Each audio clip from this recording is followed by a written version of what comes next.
All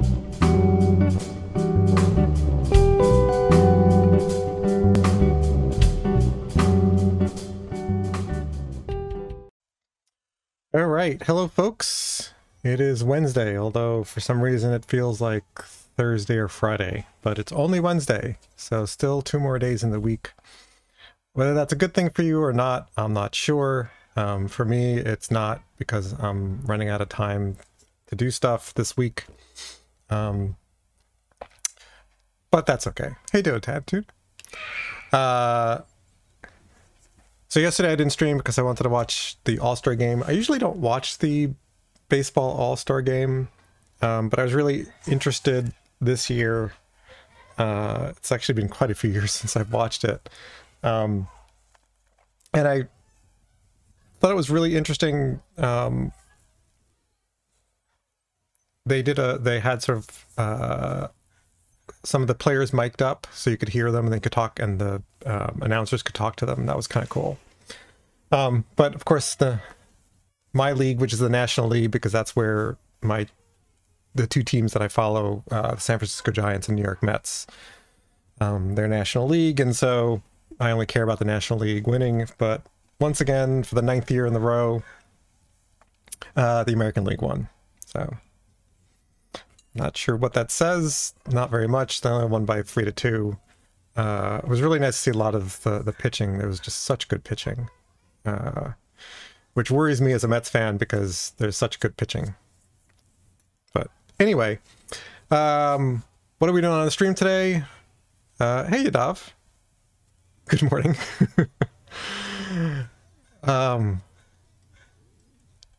It must be really early for you in the morning. I'm guessing.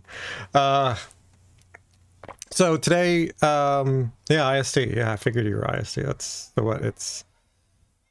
I don't want to think about what time it is. So part 5, I guess, the continuing saga of the supermarket price checkout pricer.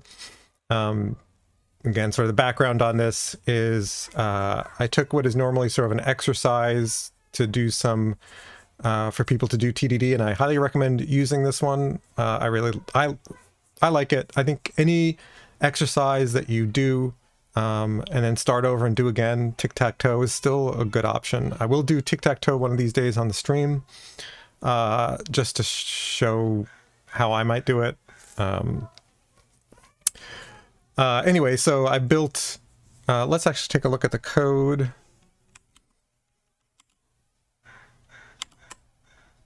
Yep, that's the code. So here we've got the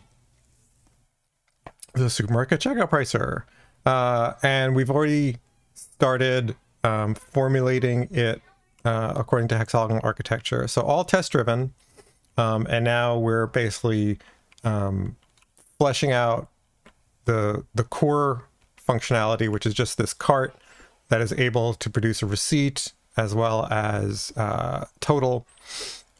So all that is in cart. There's still a bunch of refactoring to do. Like, I'm unhappy with most of this stuff, but we'll get back to that at some point.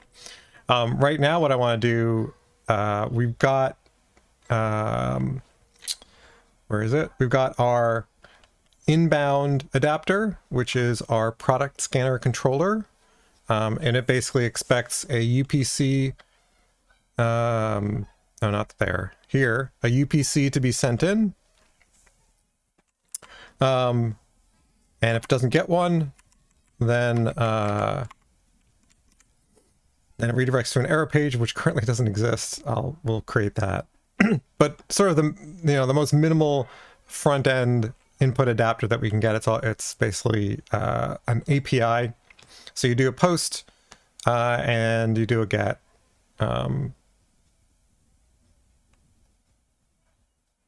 And currently get, sorry, so this is the web UI adapter. The REST controller is on the services that we need. So taking a high level view of what we're doing is not that. is this. So we've got our product scanner, right? We're simulating that with basically a single input field that takes, you know, the UPC. And then we've got basically our discount fetcher that will go fetch information. We've got our product price fetcher. Eventually we'll have our receipt display. We don't currently have that, but we basically got our two fetchers. They're currently stubbed. That's what this little ticket symbol means, is that they're stubs. Last time we left off creating those as actual real nano services. Like, you would not normally create these as separate services, but I'm doing it just to demonstrate the connections to external services. So we've got everything. We've got our ports, we've got our tests. For our tests, we know use these stubs correctly, and so now we want to hook them up to the real thing. And so that's where we are today. So let's get to it. Let me open up the other services. Hold on a second.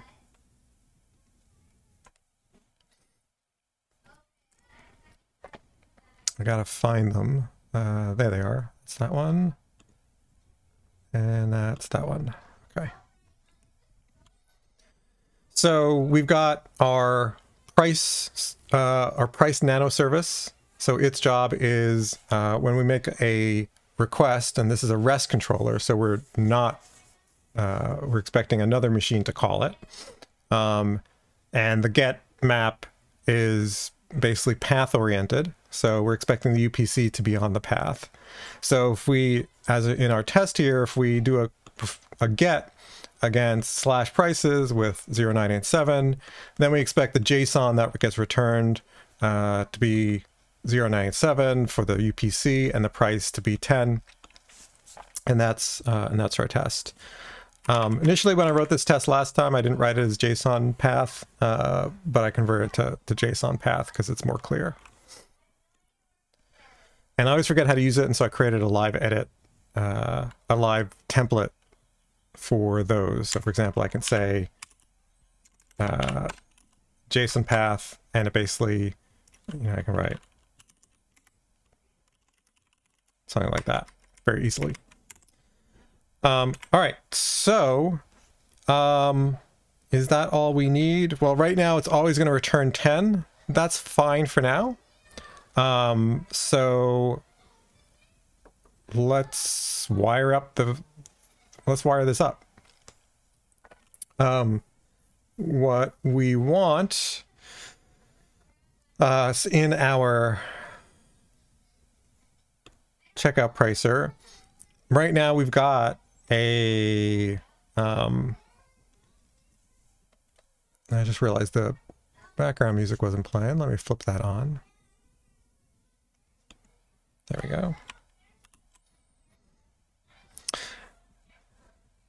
So what we want to do is have our implementation of the port. So our application port is here. So we've got our price fetcher and our discount fetcher, and we're basically wanting to implement a real concrete adapter. And it has to implement this interface. And so right now we've got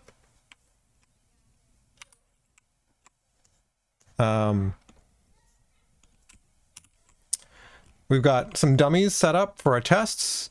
We've got a full-fledged stub, which can hold on to some things. It's actually a bit more of a no, not quite a fake, because but it's basically a programmable stub,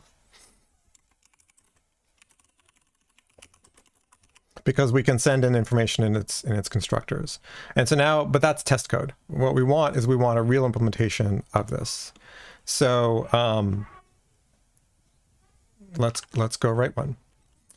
You know, what is my view on coding to interfaces?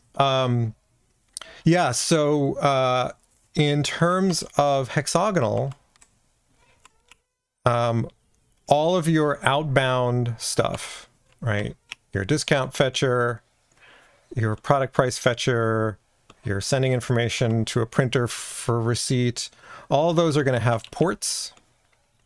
And all ports in the way most people do hexagonal architecture is they're interfaces, and in Java they are Java interfaces.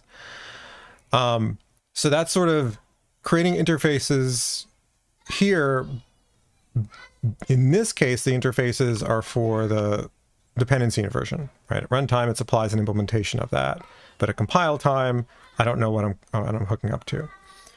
In terms of interfaces elsewhere, that does depend on, do I need an abstraction? Do I need more than 2 implementations of this? Even if there's only 1 implementation in sort of production, do I need to test it? Do I need to stub it out? Is it something that is either hard to control, or is it unpredictable, unreliable? So generally, if it's talking to I/O, I have an interface, which Hexagonal sort of tells you as well, right? Anytime I need to access anything infrastructure or external or hardware or any kind of I/O, I have to go through a port.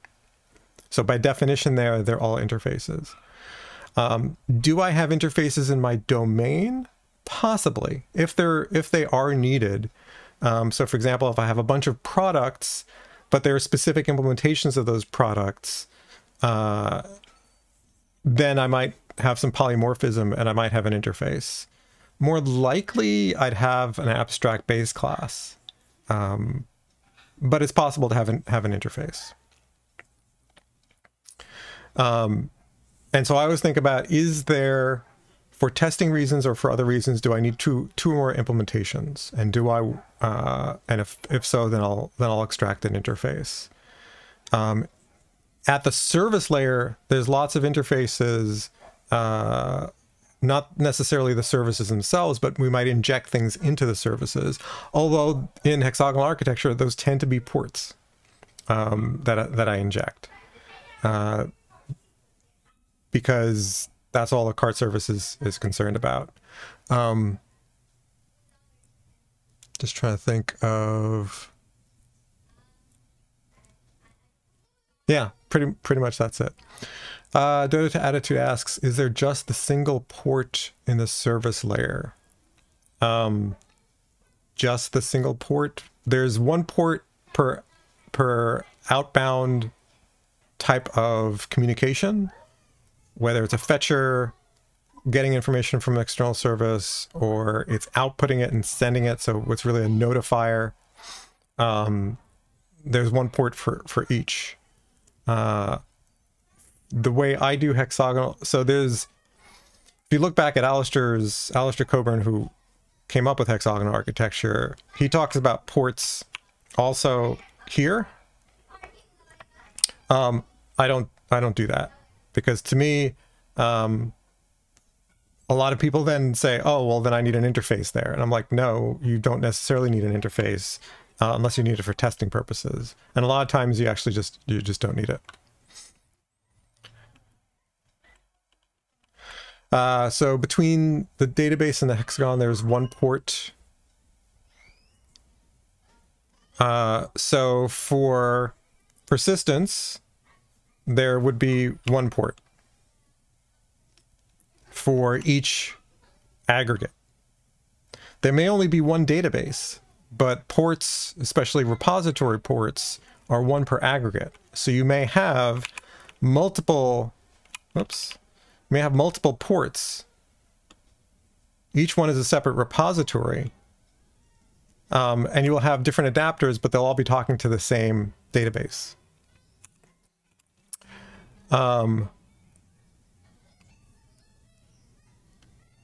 Between the domain and the service. Right. So there's no port. So the only ports are basically to protect and allow for dependency inversion. Right. So the application layers talk to ports. And ports are interfaces. And that's the only place ports appears, at the edge.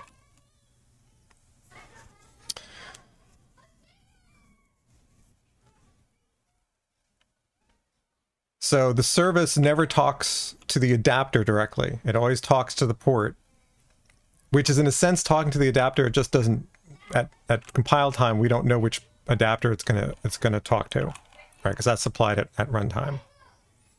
So the port is an interface. This is an implementation of that interface. And so that's exactly what we're going to do here. Is we've got this interface, this is our port. And we're going to implement this with a real concrete one that's going to talk to that external service. But as far as the rest of our code goes, right, it just calls some method, some fetcher that provides the information. Exactly, Yadad. The idea of creating interfaces just because is actually an anti-pattern. So often, less so today. I think 5-10 years ago I saw it a lot more, maybe even 5 years ago. But I still see it occasionally where you'll have an interface and then an impl. Why? You have not, clearly you have not defined an abstraction if you need to tack the word impl onto the name of the implementation. That's usually a message that the interface is unnecessary. And this is why I don't talk about best practices. There are no best practices. There are practices that tend to work in a specific context, which is what design patterns are about. Design patterns are not best practices. They are here, if you're in this situation, you've got this problem, this is what we've found works, except for when it doesn't work in these cases. And most people don't read the design patterns, and so they don't realize that there's actually a whole lot of writing that says, and don't do it in this situation. Here are the consequences, some good, some bad. And they often don't read the context, which is like when to use this. But, so there are no best practices. They're just practices that are helpful in certain situations.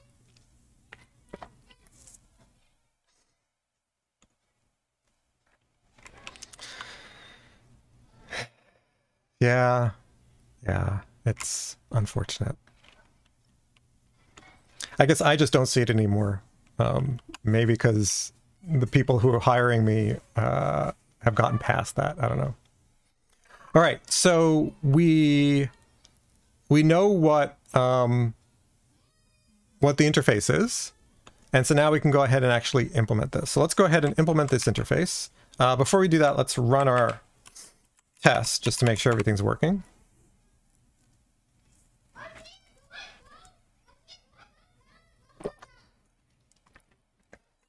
All right, everything's working. Actually, let's do a commit. What did I change? I think I just added a comment and some minor formatting.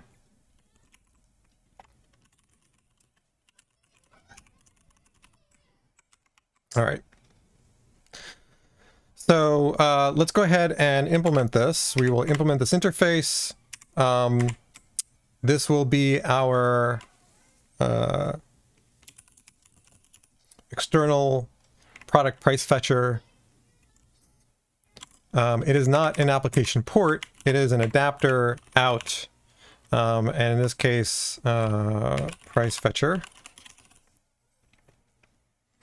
That all looks good. Yes, that's the one we'll implement. And so what we want to do here is we want to do basically a GET request against that service. So when I'm implementing these concrete ones, I tend to either test it manually, or not really test it much at all if I feel like there's not much to go wrong. Because writing an automated test for something like this, it's sort of, when I first start, I don't need much from it. There may be all sorts of things I need to implement, but it's very difficult to write an automated test. And I'm not always convinced it's worth it, because what am I really testing here? Am I testing, I'm going to use Spring here. Am I testing Spring's use of REST template? Really, what I do a manual test, did I like put the parameters in the right place, right? That I'm sending the request. Did I put it on the path, or did I put it in a query string? That's all I care about. You can do more if like the service is harder to work with, but in this case, I'm not going to do very much. So my implementation, what I'm going to do though is write a test, but I'm going to mark it as manual because I don't want it to run all the time, because it's almost a type of end-to-end test, like I'm using a real implementation of the product price server. So let's go ahead and write a test, create a new test for this.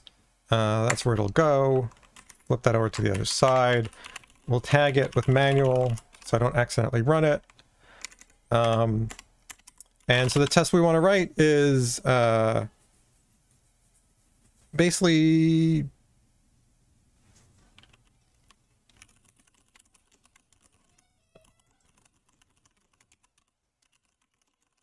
something like that. Price for returns 10 from external service. So we're going to directly instantiate this thing.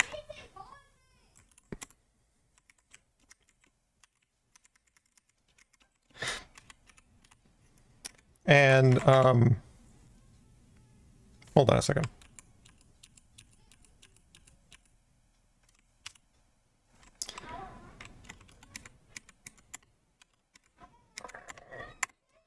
I always forget to change those in the dialogue because I'm so used to not having to change them. All right. And so our expectation is if we do product price fetcher, price for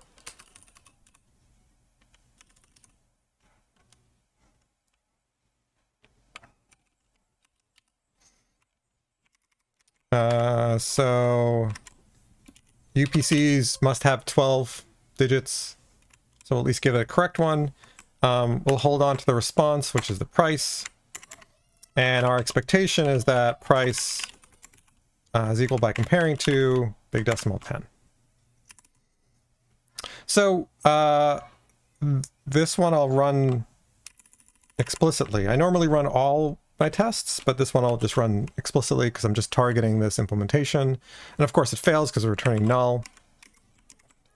I'm not going to do the typical TDD thing of returning 10 here. That doesn't help us here. What we want to start doing is, well, we need a rest template. Not a reset template, but a rest template. And we'll go ahead and create one. And then what we want to do is we'd like to do a get for entity.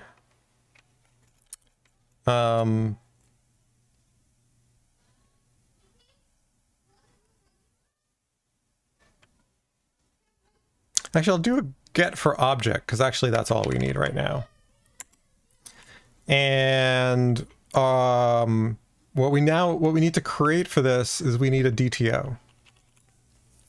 Because what we're getting back, remember, or maybe you don't remember, so from our price service, what we send back is a price response, which is basically a record like this.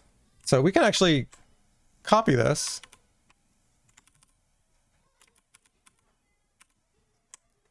And we can actually stick it in here. So there's our record. But from this side, it's a actually it's still a price response because it's the response to our request. So it's named correctly. But notice that it's part of this adapter, right? It's on our outbound adapter. It's specific. This record, this DTO is specific to the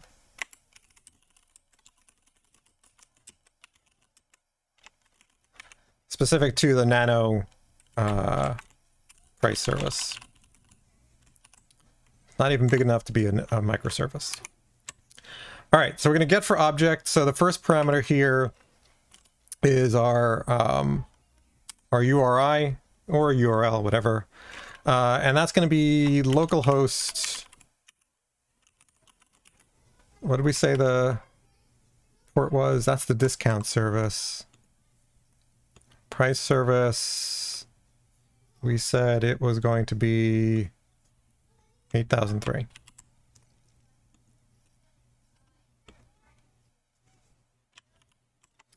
And it is, I forgot the endpoint. What was the endpoint? So not that one. Prices. Actually, we'll just grab that.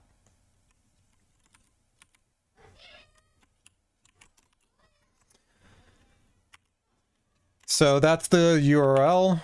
URI, whatever you want to call it. The next thing is the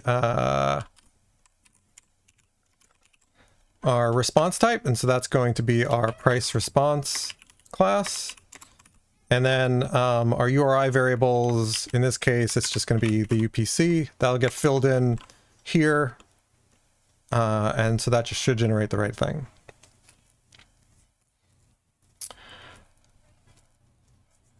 Yeah, exactly, Dota Attitude. Just because the sender sends JSON doesn't mean we will A, use all of it, and B, shared libraries among microservices is really generally bad unless you have significant behavior to share. All right, so we'll hold on to this. This is our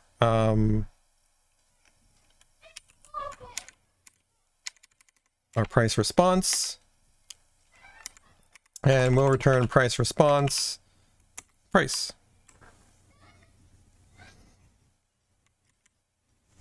Now, what's it complaining about? May produce a null pointer. Yeah, no, it probably will not.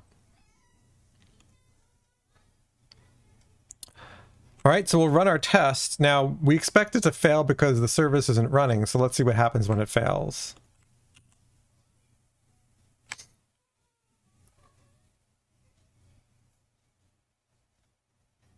Oh, I actually forgot the HTTP part. See, this is why we run the tests.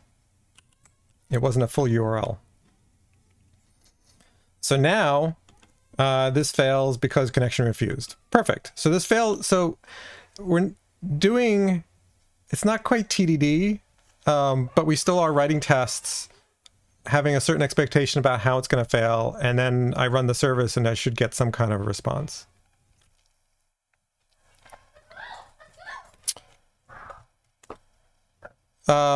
Change to price response on which end? So on either end, it shouldn't cause any problems because, again, it is local to the specific adapter, right? If I wanted to write price response to a database, then I'd have a different object. I'd have a different DTO. But it is correct that if I change it on the server side, then it will propagate to anybody who's using it, and they better be prepared for it.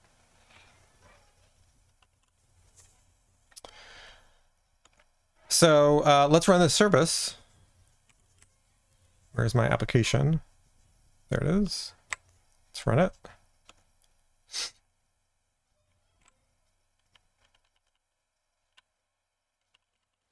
Yeah, diet depression, exactly. This is why I like the code organization structure that hexagonal architecture favors, which is separate adapters for every external way to communicate. And then each adapter, the DTO is local to that adapter. And if the adapter is handling multiple scenarios, then, well, you may want to think about, are there two different adapters here? Or subdivide the adapter into two parts and then have DTOs that are specific to that. All right, so this is running on 8003. So that all looks good. Logging, no, logging,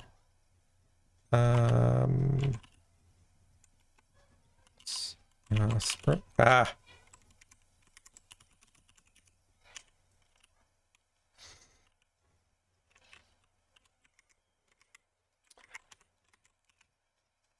what is it? I want logging level web.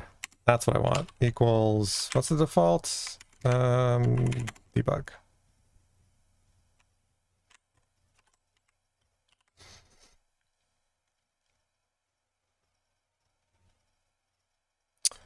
All right, so now we see, the reason why I turned on the debug is I would just want to see more details about when it starts up. That's that. So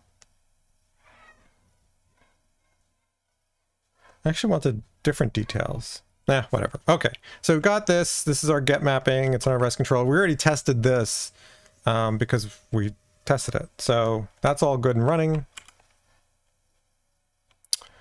So now let's go back to here. So now the service is running, so we expect if it doesn't succeed, we'll get a different kind of error, but I think it'll succeed. I'm gonna put this on a new line.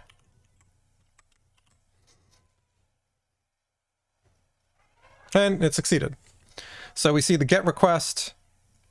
By default, we're accepting application, anything, or JSON. We got our 200. We read the price response, and all is good. So now we know, yes, this is not the most bulletproof implementation, but it does work. We can refactor it a bit. We can say, well, we don't need to instantiate this every time. So let's go make this a field.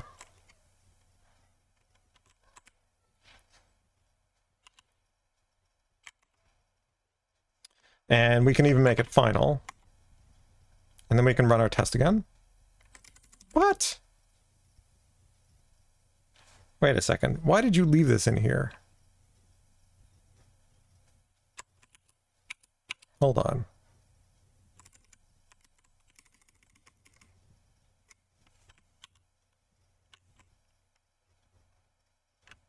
I think I selected the wrong thing. There we go. Okay. So we get for object. I mean, we might want to make the REST template injectable, but I'm not going to worry about that.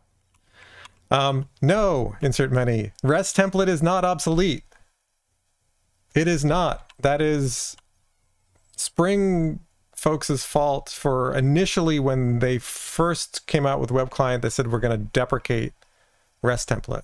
There was I don't know if it was an uproar, but there was some pushback and people said, no, we like REST template. It works. And so they basically rolled that back and they said, no, it is not obsolete. No, we are not deprecating it.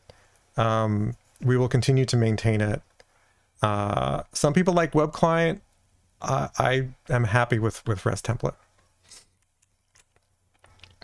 But I blame them for the miscommunication way back when they first introduced web client. All right.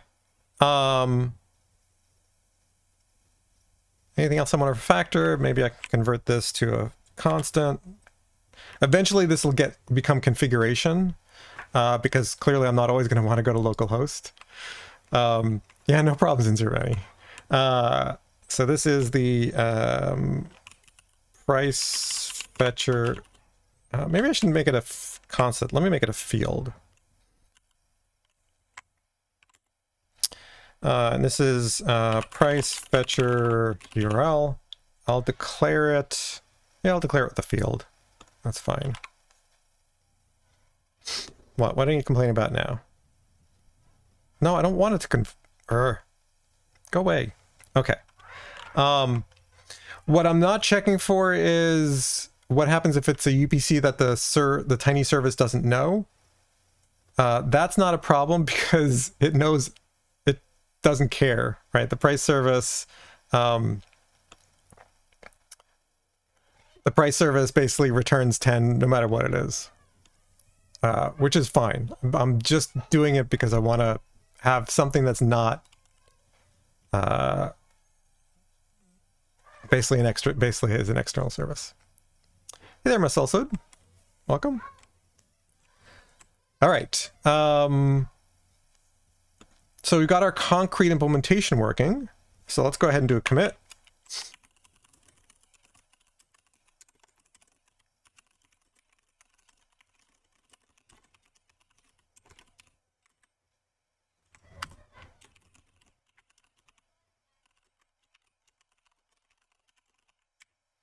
And I'll go ahead and push that.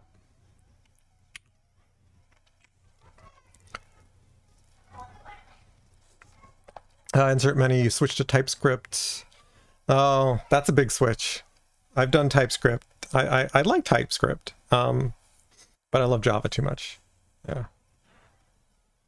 I like the refactorings that are offered to me by my IDE. All right, so we've got our concrete implementation.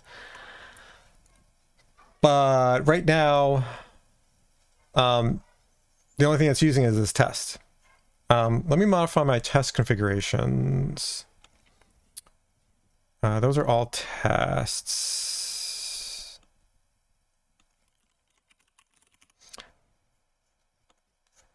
And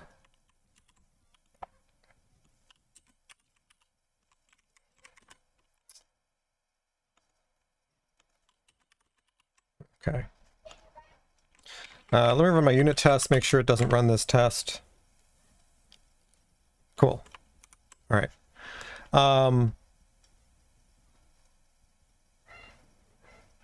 Yeah, so eventually this will become configurable, but I'll worry about that later.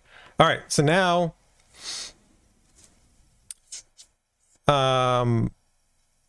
now we need to sort of install this to make it used in, at least when we run it from, when we kind of run it as if it were in production.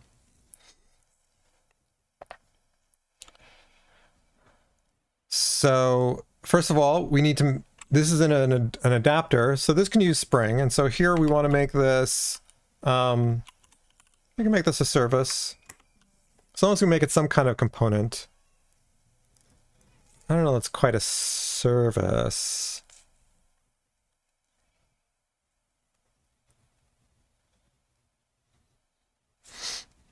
I'm just going to call it a component. So it'll get picked up by Spring. And then we can go ahead and in our application class, we can go ahead and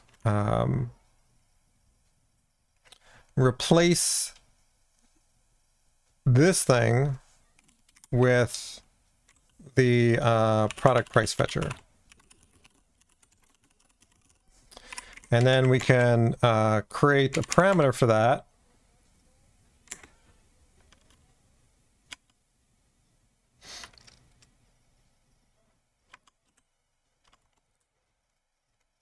Whoa, that's a weird. So now this will be injected by Spring, and we'll pass that into cart service. And so now if we run the application, we should see it fetching information from the external service.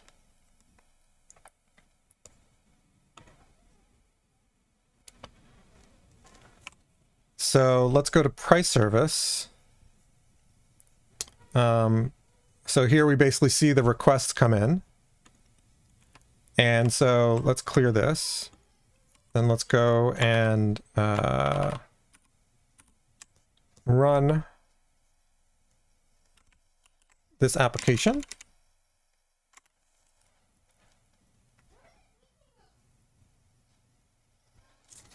All right, and then let's go into here.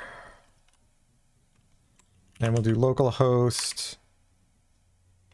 We're running, what are we running on? 8080, okay. So here we've got our UPC. It doesn't matter what we type here. Basically it added 10. And did it actually call the service? Let's go take a look. Yes, we see that the GET request was done against that.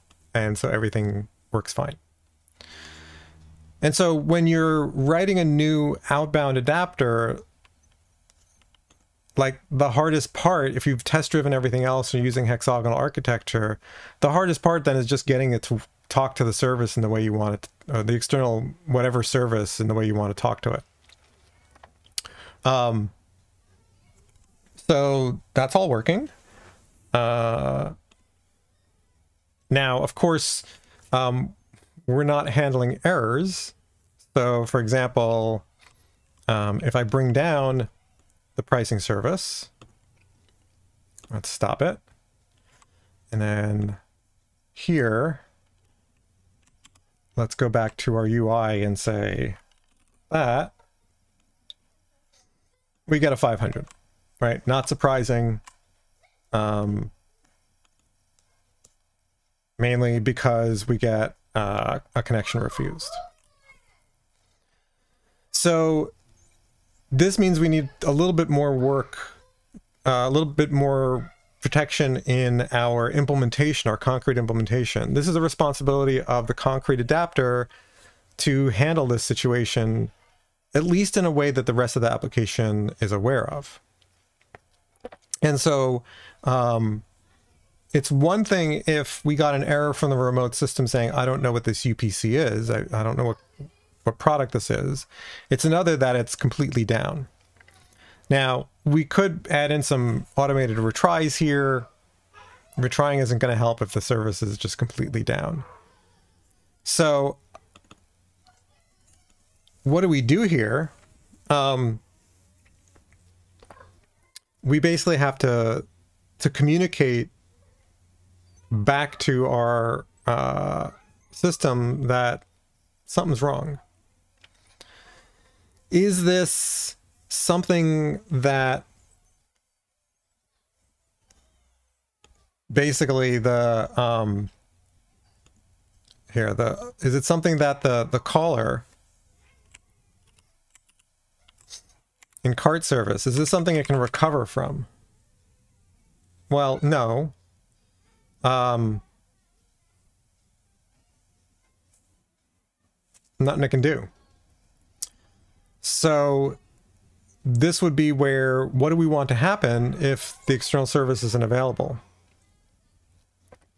Right now, it's sort of a requirement for the way add product works, right? Because in order to add product, it has to create a product object, which requires knowing the price and the discount rule. This is probably not a great design.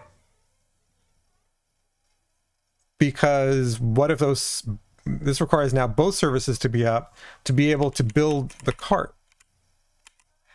Now we could say, well, there's no point in running this system if we can't get to the pricer, which is totally valid, right? I mean, you might go, I've gone to the supermarket and like, you know, the self-checkout's not working because none of them are working because there's a communication problem, right? Sometimes a machine or two doesn't work, but then that's machine specific. But if it's like, we can't even connect, you know, yeah, there's a communication problem and they're all not working, that's likely external. And there's no point in trying to use the machine, right?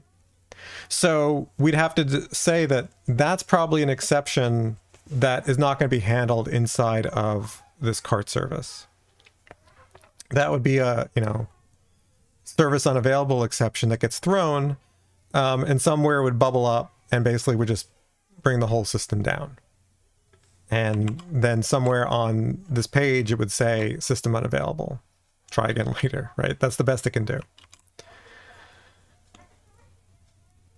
Now for the discount fetcher, which we'll hook up, we could say, if we can't communicate, we return no discounts.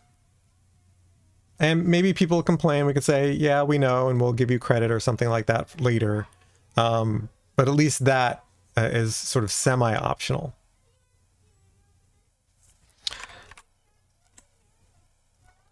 All right, so let's go implement the discount fetcher. But let's see, is there anything we need to commit? Yes.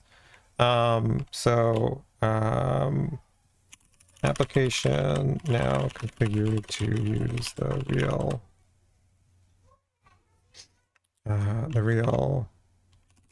external product price fetcher.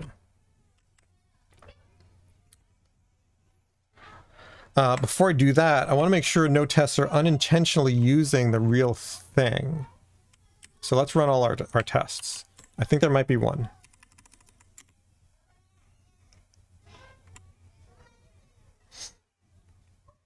Oh, there's two. So these tests are failing. Why?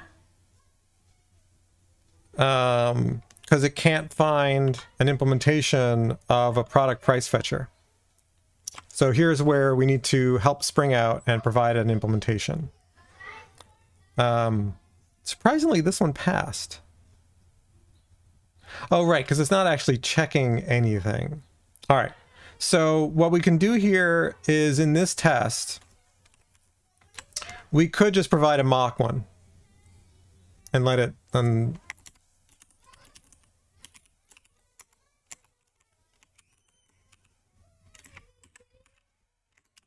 that's it. So what this does is it basically creates a mock using Mockito underneath, create a bean that fulfills this interface, puts it in the application context, and then when things run,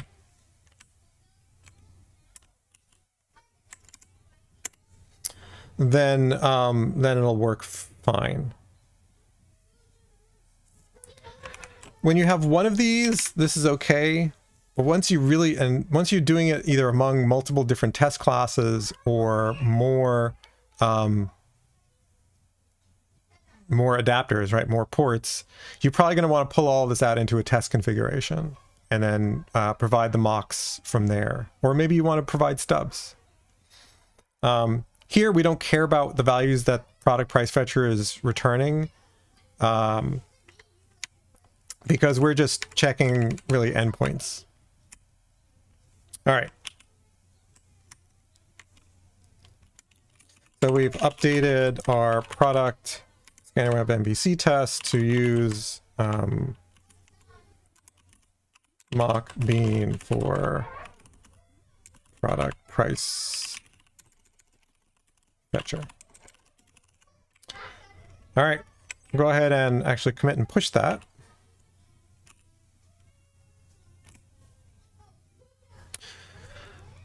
All right, so that's the price fetcher. Now we got to do the discount fetcher, which is going to be pretty much, it's going to be fairly similar. Let's go to it. Discount service.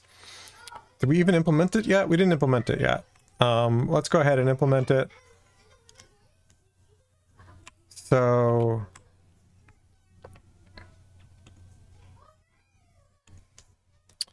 let's go to our price service. So what do we want? We want something that looks like this price controller here, but is basically discounts. And what we want to return, where it's going to be a little tricky, is what do we return for the discount? So prices was just a number, basically a big decimal.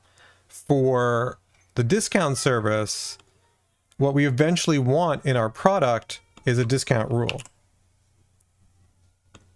So one of these two things. So we need some way of mapping what that service is going to provide into this enum.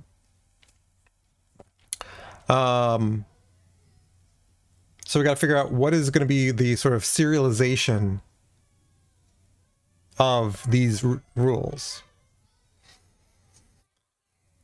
I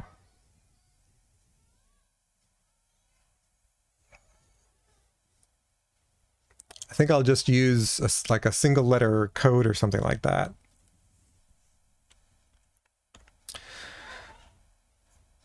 So here, what we want to do is we're going to need, whereas in our product price fetcher, we didn't have to translate anything, right? The stuff that came in is exactly what we needed. We peeled off the price and just returned that.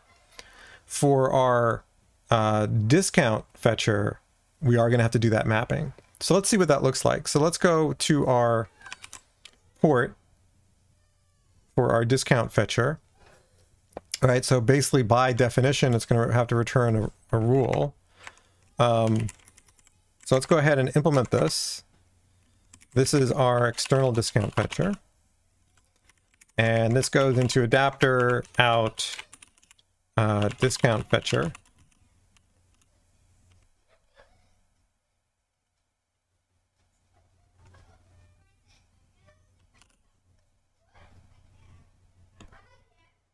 And we'll implement that.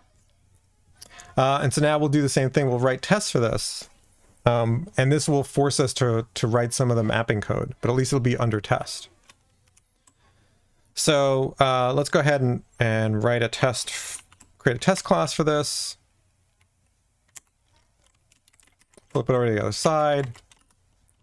Tag it as manual so we don't run it other times. And the test we want is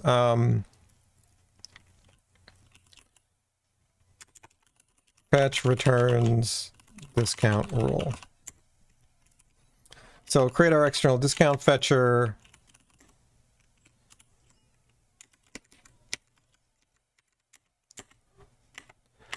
And we'll call it. Hold on to the discount rule.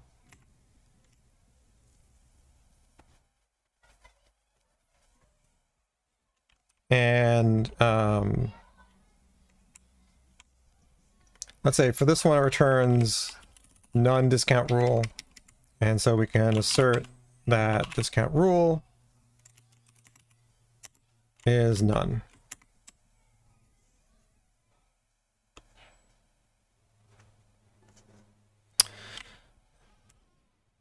So we'll run this test. Of course, it's going to fail because it's returning null. So that's fine. We could return none directly. That'll make it pass. Let's write another test.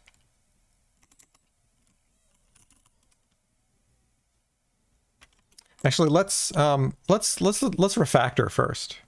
So what we want to do is we want to refactor this, where we're going to get something here that's going to be needed to be converted to this thing. So we'd like to extract that mapping part into something that is more directly testable. So what we want to do here is one of the refactoring maneuvers that I really like, called expose hidden operations, or expose hidden details.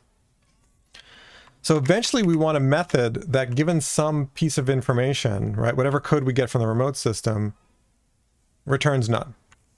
So we don't extract this to a value, we actually extract it to a method.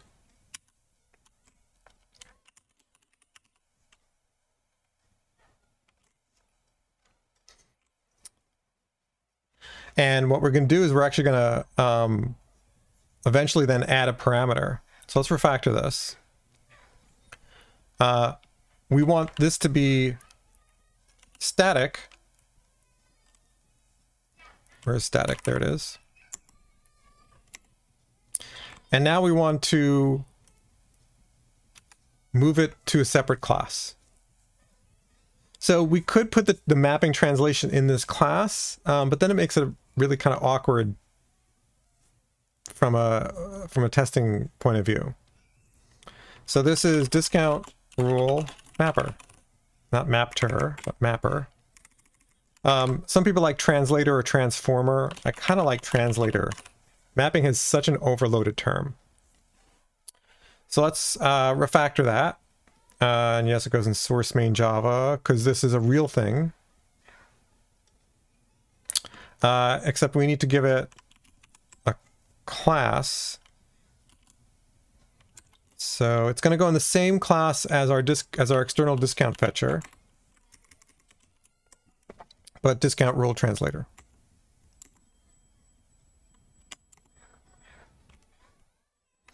Should make no difference to the test. That was a pure refactoring.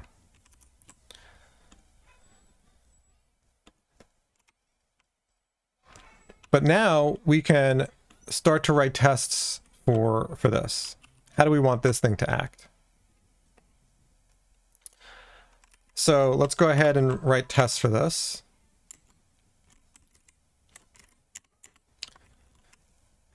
And so what we want is a test translates remote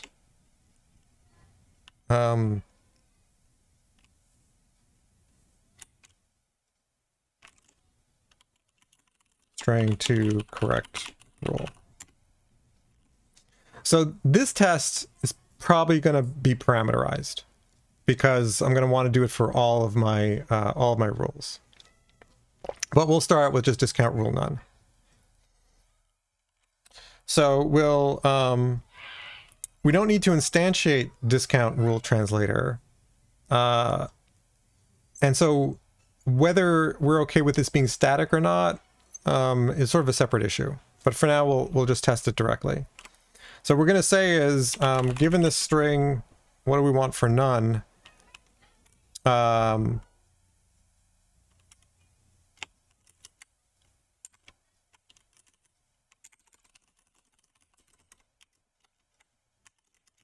We'll do n. Sure, why not? And so basically, given that, when we call discount rule translator to rule, we expect that to be equal to none.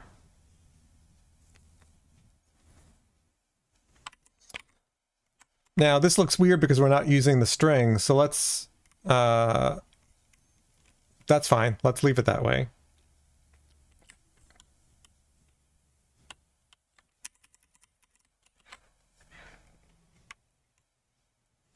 So that passes, that makes me nervous. So let's go and change this to the other one.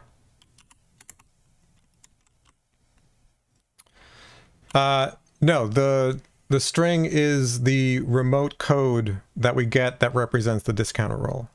All right, so we're now talking about, we're in the discount fetcher. And so what we want is, we're going to send the UPC, but what we expect back is something that we can translate into a discount rule. All right, so that didn't work. So let's actually write now parameterized test. Because, well, you know what, let's just duplicate this.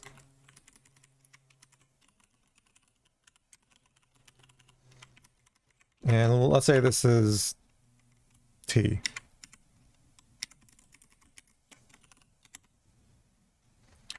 So this test will fail because the none doesn't work. We swap it to none, it'll fail because the 10% off doesn't work. And so that will now force us to make this more complicated and wrap it, at least right now, in an if-else. Although switch expression will probably be better. But now we have nothing to compare on. And so now we have to pass in the string as a parameter. So let's do that.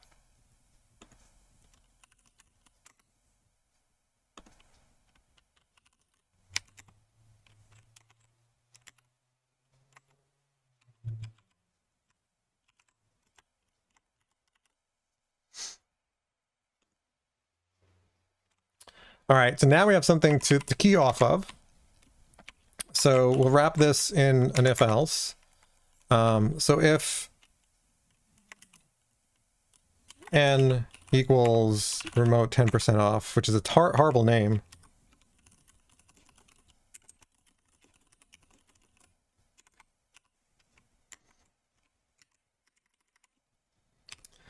If it's n, oh, this one should actually be t. If it's t, then we'll turn that, else return that. And that should get the test to pass.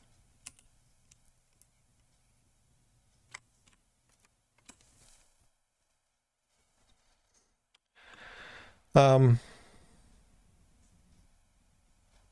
a parameterized test almost feels like as much work as to just split this into two tests. So let's split this into two tests. So this is going to be our translates remote, translate remote rule code to none rule.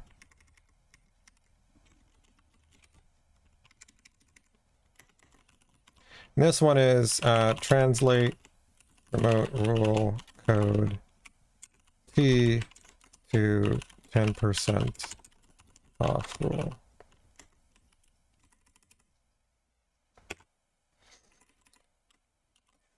That'll still work. It does. And then we can write one more test, which is if we pass in something that's unknown, some kind of code that's not known, we should actually translate that into none.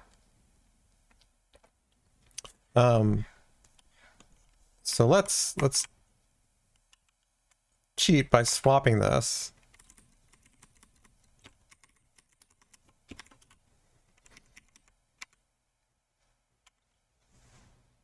So that should still work.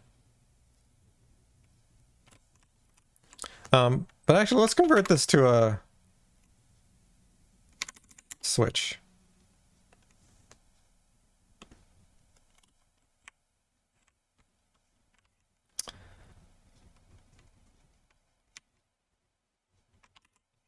Yeah, it's saying that that it's too few, so it should actually be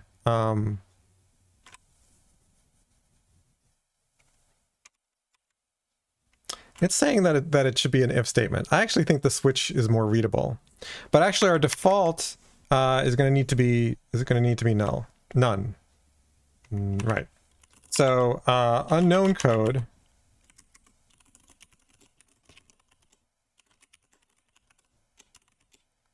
to none rule.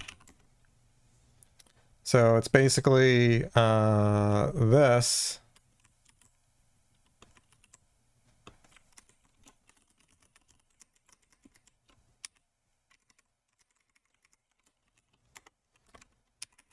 This will fail because currently its default is 10% off. So we'll just make this fail. And then we'll swap these.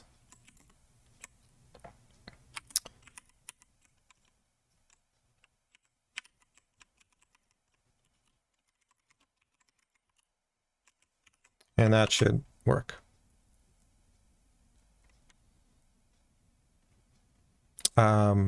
Oops. This is why we write tests. That should work. There we go. So do it to attitude says, the common spot I end up with mid asserts is when I have to create something to do something else. If I have a character named Thor and I want to change his name to Odin, I first have to create Thor and I may assert that he was created. No, you never assert on the initial creation. That's setup. You don't assert on setup. Setup, arrange, given. You do not assert on the context you're setting up. If you do, then you're missing a test. Hey, Loden Rogue, welcome. So apply discount. Not sure if you're referring to the current code or something else. But in fact, it's a code smell if you somehow had to create an object and you weren't sure was it created correctly, right? So to your example, right, if I had some test where, you know, Thor becomes Odin, I think it's O-D-I-N. It's the way I've seen it spelled. And look, IntelliJ agrees with me. And if I said, you know, character equals, you know, new character, and I know this is a Java character,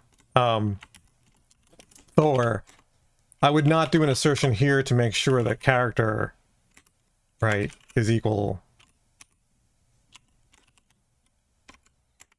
you know, right? I would not put an assert here.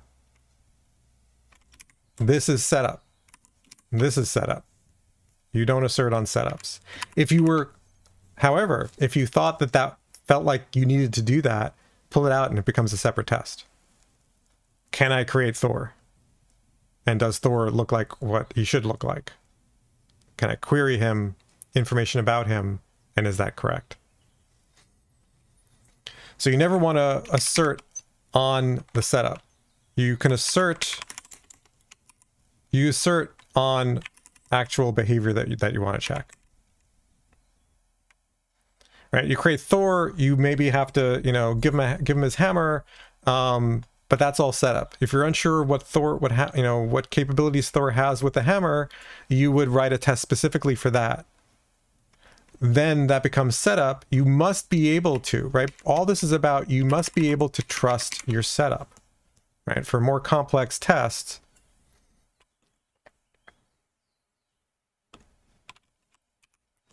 I must trust that this setup works. Let's actually go to cart test.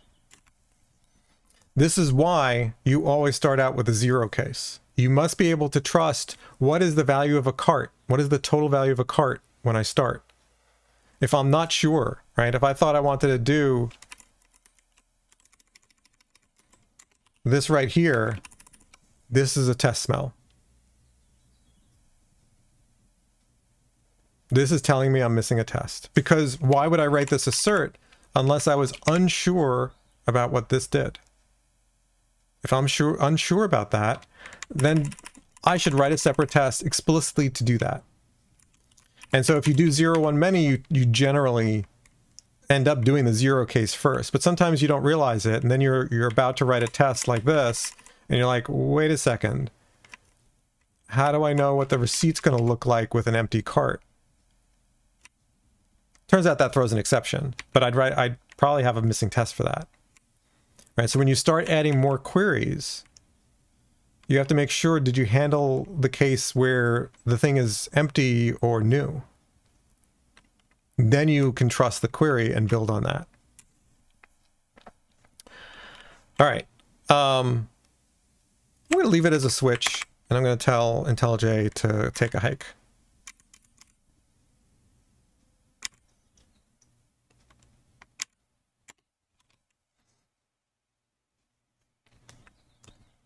All right. Let's go back to here.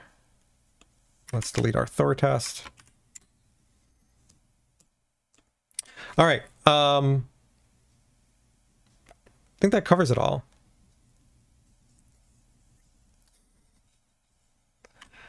Good. You're learning.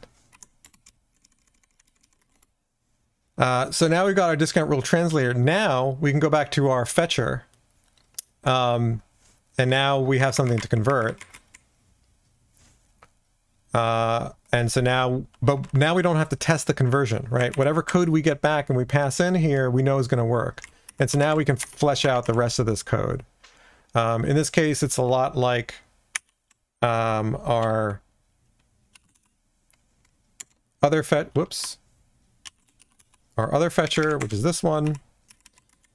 So we can kind of copy this code and that code. And by the way, are you all aware of Command Shift V or Control Shift V shows you the clipboard history within IntelliJ.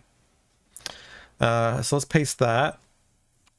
And that one's going to be 69 and it's discounts.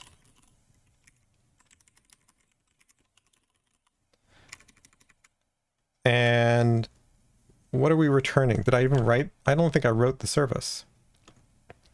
Oh, right, because I was trying to decide what this would do. So let's...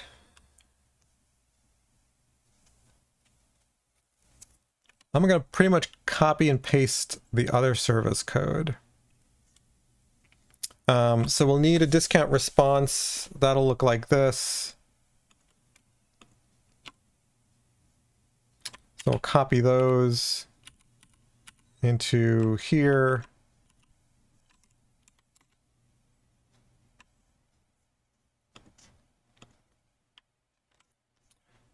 And we'll rename these to be discount fetcher.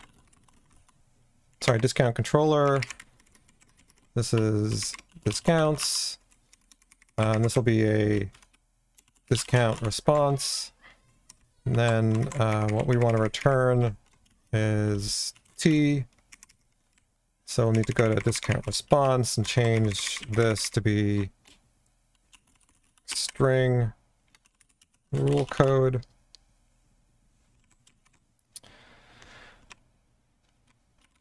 And let's copy our tests. I have no issue doing what I'm doing because these are so similar. But I'm basically copying everything. So let's call this discount controller test. And then we replace price with discount, multi-caret at work. Import that. And this should be T. And probably have to fix the other test.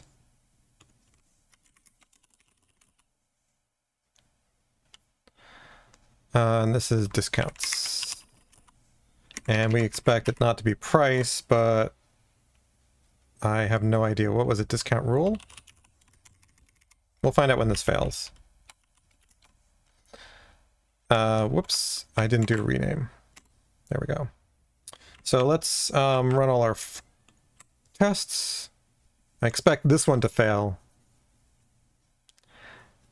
Yep, it's a paste with a shift on top. So this failed because there's no rule. Did it tell us what the content was? It's rule code. Okay. Now they should all pass. Perfect. What was that extract? Okay. So our controller looks good. Response looks good. No idea why it now thinks it's unused. It's used right here. IntelliJ's a little confused. Let's rebuild.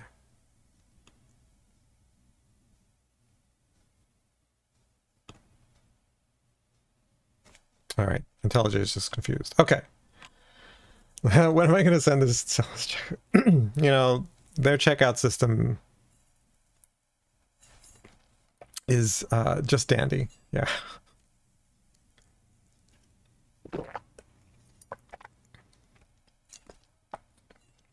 Should be asking the question of when am I going to sell this to Whole Foods? But their self-checkout systems are fine.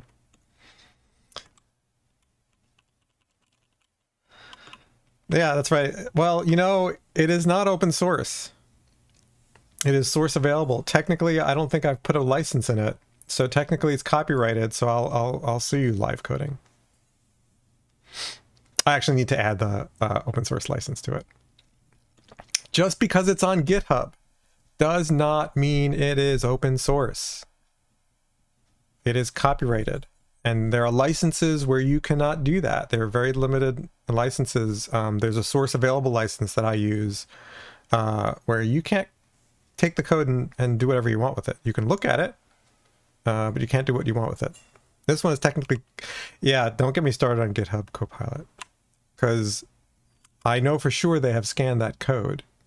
And if I had an infinite number of dollars, I would sue them just on principle, not because I expect any money. No, we are not going to spend any time discussing which license is best. All right, so we've got our discount service. We have our... We do not have our implementation. Let's go and implement it. So I've got our test. We're going to expect it to return none.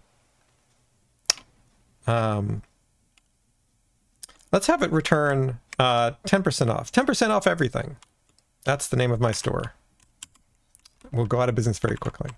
So let's go back to our discount service. In our implementation, oh, that's what we're returning. We're returning T. Great. Okay, so let's run this.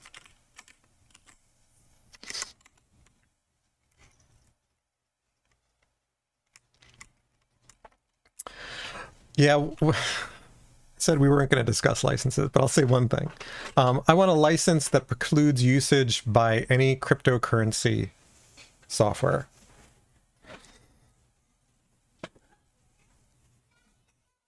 That's what I want. All right, so this is up and running. Somebody I saw on Twitter said, hey, how about an MIT license with an emission call out or whatever you call it? And so it would be the emit license, and I thought that was really great. All right, so it's up and running. We should now be able to do the same thing, basically create our so first we want, what do we want? Oh, we need on this end, we need the same response object. So let's go grab that.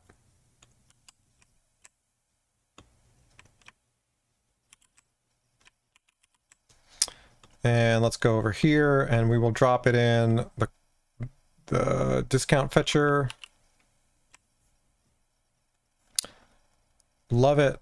I love how IntelliJ, when you paste what looks like a complete class, you paste it into a specific, that's what I did here. I pasted it here. It actually changes the package from which I copied it from. That's true. Yeah, they don't. None of those crypto folks use Java, or at least not a lot. Okay, so we've got our discount response object, and so what we want is our REST template.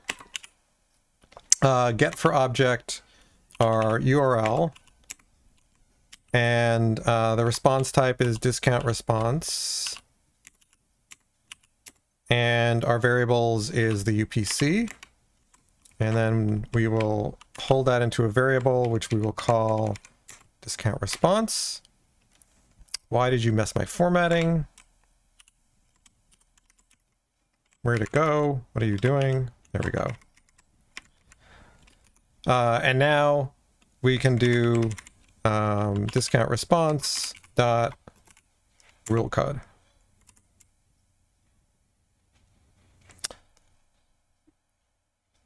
Okay, so if we run this test, the service is up. This should pass.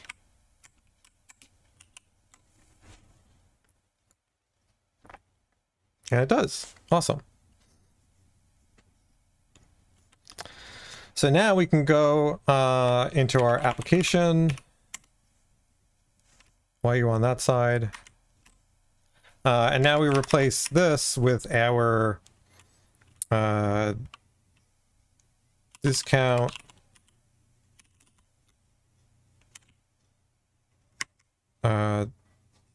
discount fetcher. We'll create a parameter for that. That looks fine.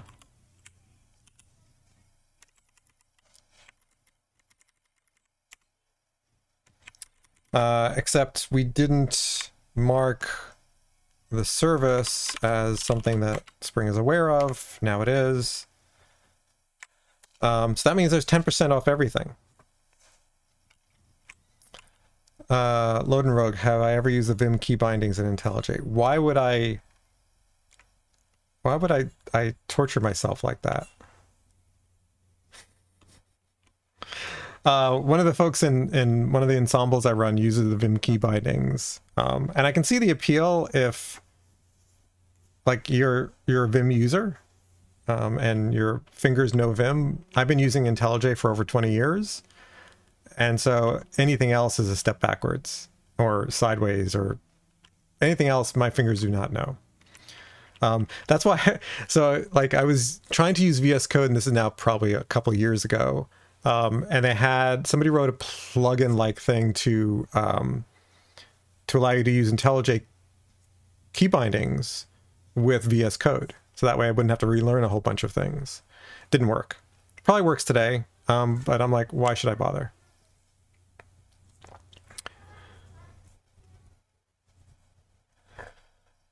Emacs evil mode with bindings. Yeah, I just from notes I use Apple's Notes because it's available on all of my devices.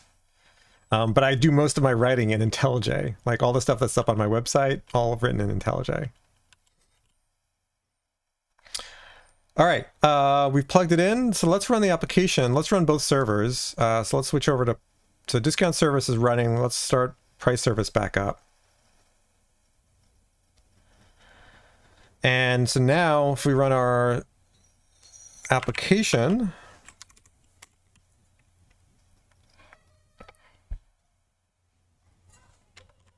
and we go here,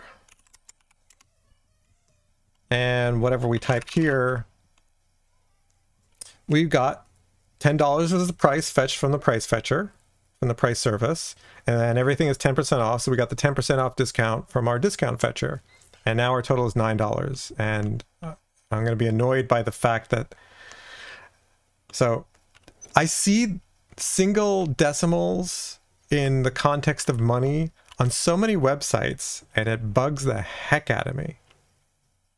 It is like, this is currencies, and in US dollars and in many currencies, not all, but many, 2 decimals is common. Sometimes 4, sometimes none. But it's never 1. Like, fix your formatting. Anyway, we know this works because we can see the price changing as appropriate. So that's great. Let's do a commit.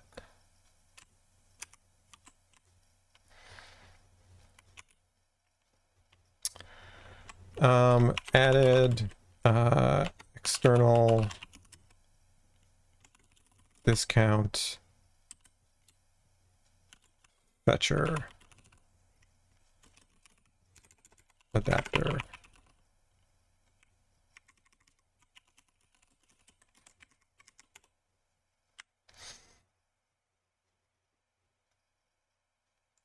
Anything else before I commit? No, that looks good. All right. Thanks, Logan Grog. Hey, Moohoo Droid. One of the most used script in IntelliJ stopped working when I switched to Linux. Control-Alt-L. Oh no! I know that when I was using Linux for a while, I was really annoyed because there were constantly all these different things that would steal my IntelliJ shortcuts.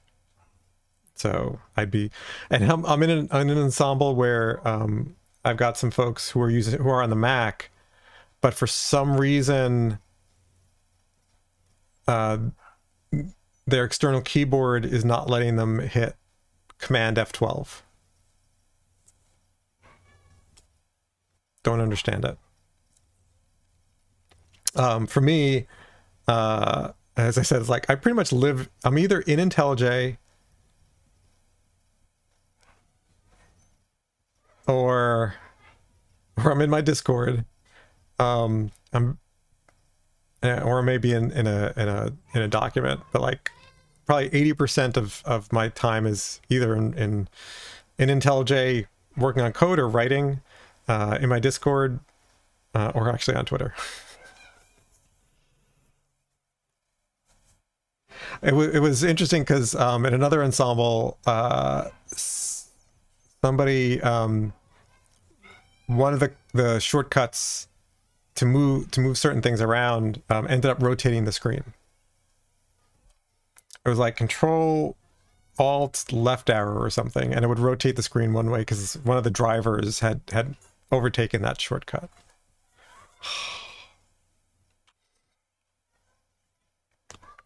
So it's not just Linux that has those problems. Oh, is that you, Dota?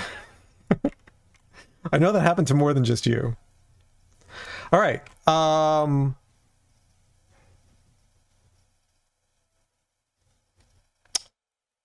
What else should we do? So let's see where we are in our architecture. So discount fetcher, product price fetcher. Should we do our receipt display?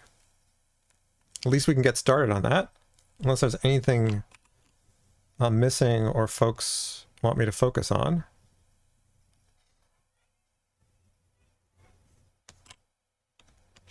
I'm very much liking my little icons to represent stubs. And this one represents a spy. So we're going to use a spy for this basically notification-like thing.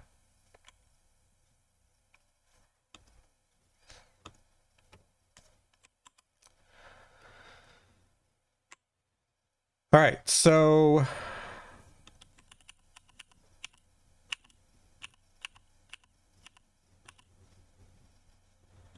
or we could implement some more discount rules, but I think I don't want to do that. The other slides are from my hexagonal architecture course. So if you want to find out what they are, sign up for my email list. Course is opening very, very soon. It's a self-paced course with weekly office hours and special help channels and all sorts of good stuff. It's a course I've taught live now. I basically say 40 times because it's somewhere around there over the past couple of years, and but it's all been live teaching, and so I'm finally on my way to converting it to a self-paced version. Oh, you want me to reveal the price?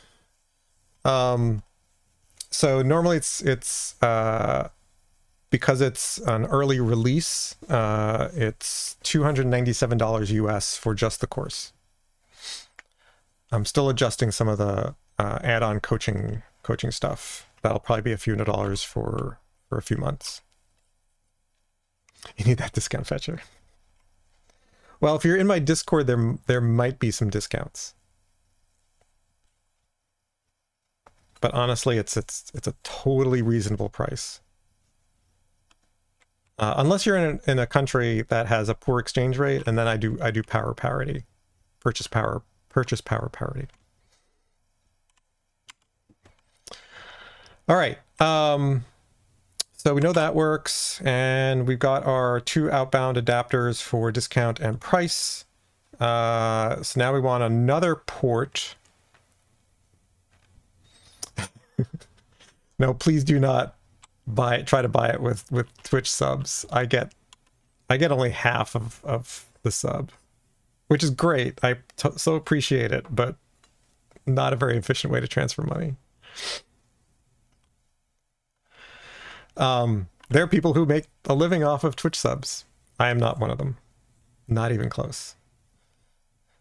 And that's fine. Okay. So we're going to write now, what we want is not that.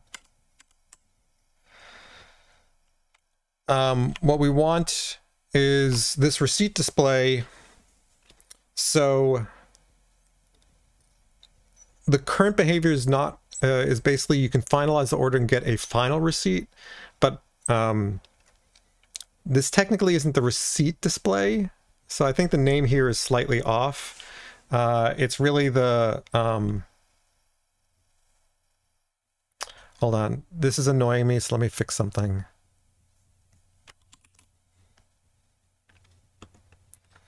So when you rotate shapes in PowerPoint, you can also rotate which direction the text is going.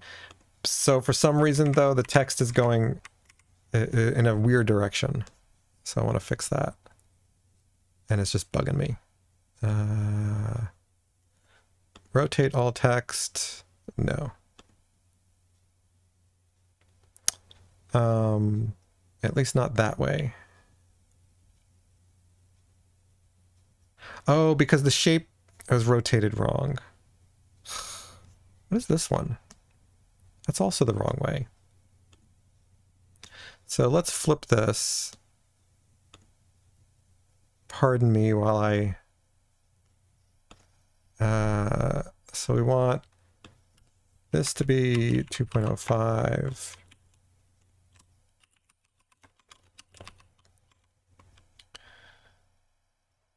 And the rotation,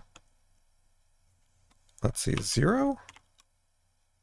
330? 326? No, 334? There we go.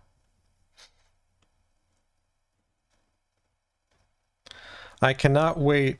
It looks like it needs to be rotated slightly less. There we go. I cannot wait until, and this is a project I'm going to start in a couple weeks. Creating these diagrams by hand, as you can tell, is painful. Painful. And so one of the things that, because like, you know, getting it to line up and look right and get the spacing all good and the rotation, so painful.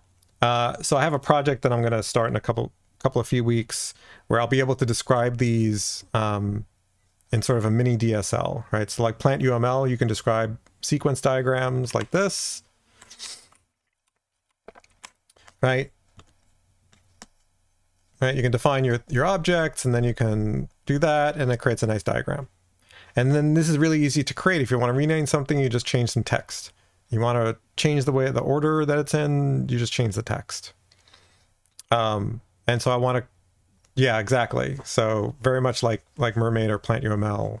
Plant UML is built on top of GraphWiz. But I don't even need anything that sophisticated, because all I need is to generate an SVG, and I can do that in Java.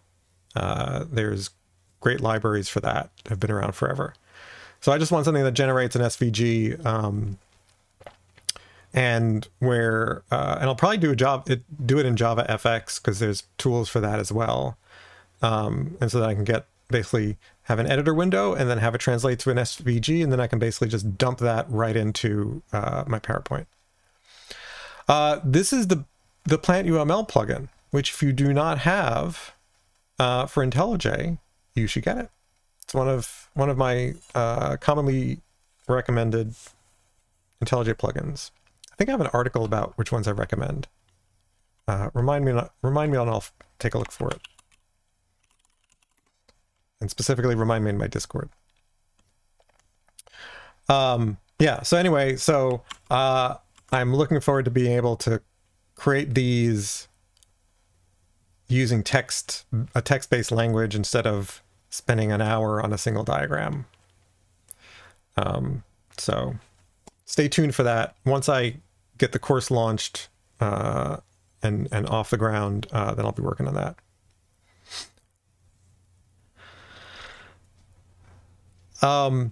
Well, there's nothing to say that I couldn't take the diagram language that I would use to describe this and create a skeleton for the classes and put them in the right packages. Now, I wouldn't write the actual code, but it could write, and it wouldn't create the tests, but it could create the test classes that have the right, that are in the correct package. Because that's just generating code from a well-defined syntax. That's easy enough to do. And then you could, the problem with all of those is it's a one-way thing, right? Because if you try to do two-way, your life is over. This is why case tools never succeeded. Is two-way modeling tools just never worked. Because it's that coming back from given the code, now go create the diagram or textual representation. Doesn't work. In most, like in very limited cases it works, but yeah. But for a one-way generation, like, hey, I want to create this thing, create me the skeleton, given a textual description that I have in my head for this, it would totally work. Yeah, I mean, you could probably apply certain machine learning stuff to do certain things. But yeah, I don't know that I'd want that. But somebody else can go do that. It's funny, like as much as machine learning pays as a software developer who worked for companies and could have gotten twice as what I was paid if I just wanted to do machine learning, it's one of those things that I'm just like, just not interested in. Just not interested in. I know how it works. I've done some stuff, but it's kind of like, I wish I liked it more so that I could have gotten paid better, but I got paid well enough. That's fine. All right. So what we want, let's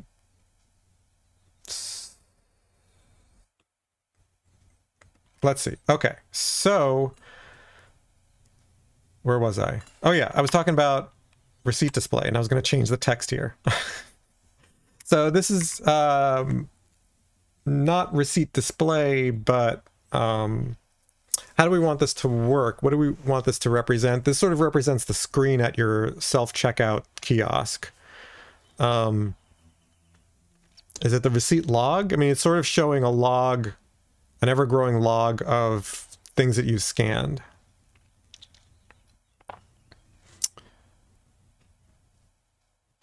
Oh, cool. You wrote a paper on it. Well, good. Then you can write that part. I'm more than happy to hand off my models, my text models, and have you go do the rest of it. And IEEE, nice, impressive.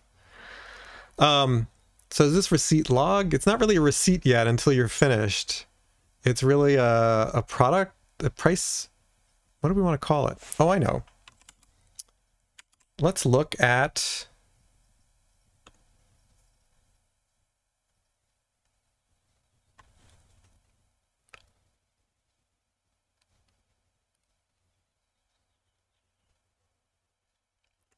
So one of the things I do, even though this is like, it's never good, like nobody's ever going to use this for real.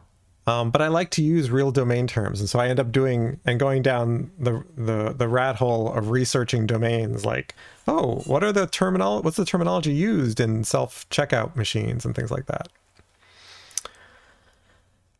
So,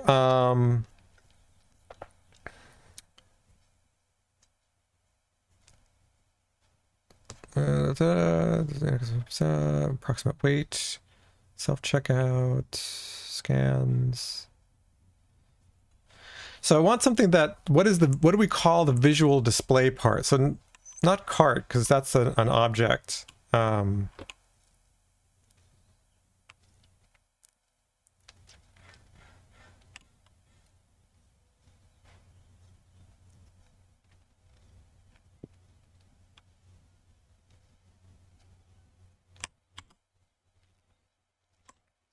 Yeah, I'm looking for a word in the domain that would represent the screen that's displaying the stuff as you scan it. Oh, yeah, I guess it's a terminal. Kiosk, I feel like, is the whole thing. Terminal is a bit ambiguous. Can we come up with a more domainy term?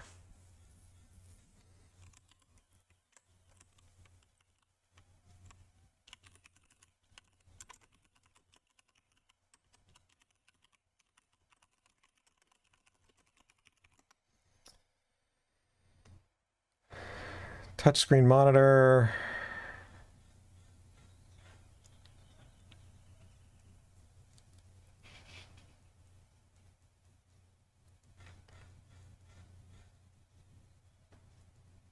Display.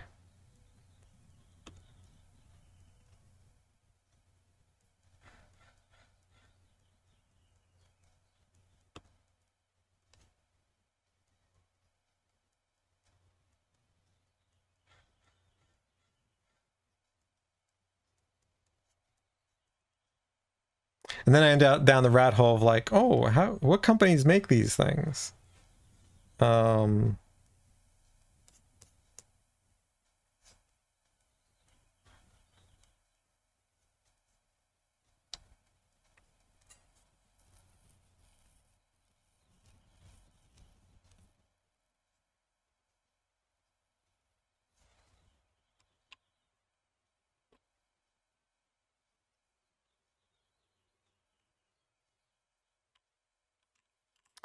I guess I'm just going to call it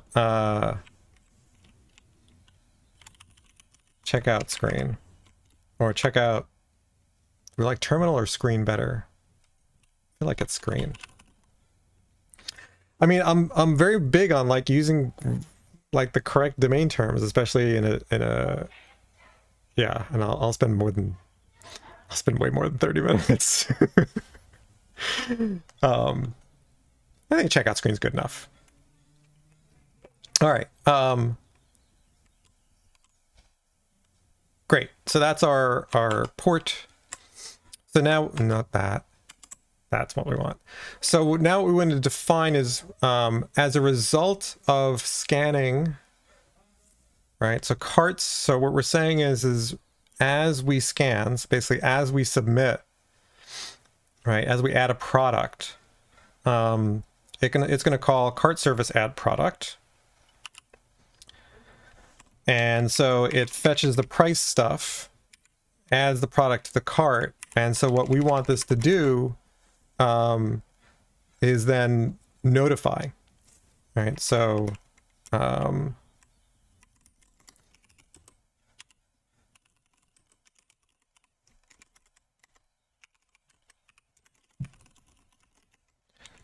then notify.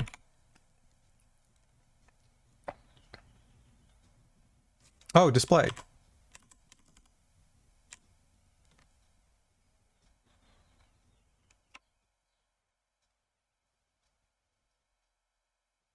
Yeah, 6 of one, half dozen of the other. We'll go with display.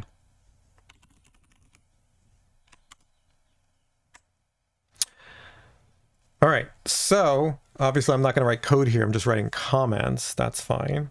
So let's now go to another cart service test.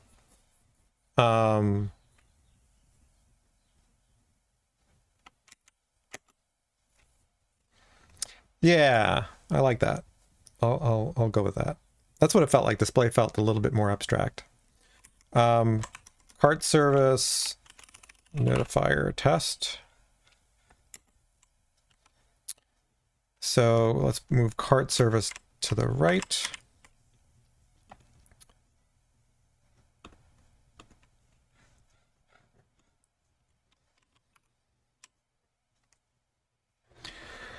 So let's see. So what do we want sent to the display?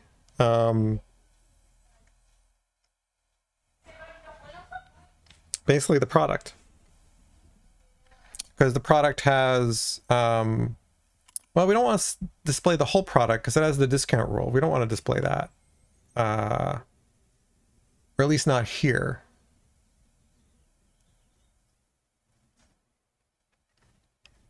I mean, I could send product, but I'm actually specifically want to send something else. So let's do this.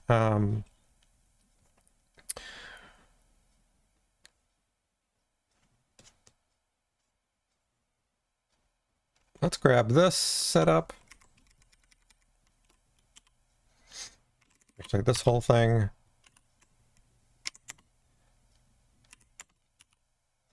And let's actually write a test.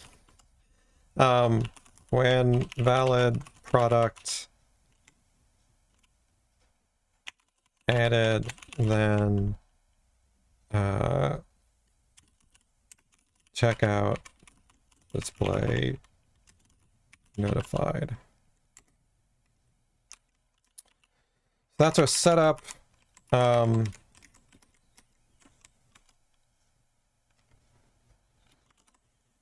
Yeah, I haven't added the description yet. I'll probably add that at some point. But yeah, definitely the amount. And if there's a quantity, no, they won't do, usually they won't do quantity, they'll just show multiple entries, not onto the receipt. So this is interesting. And so this will be something I add.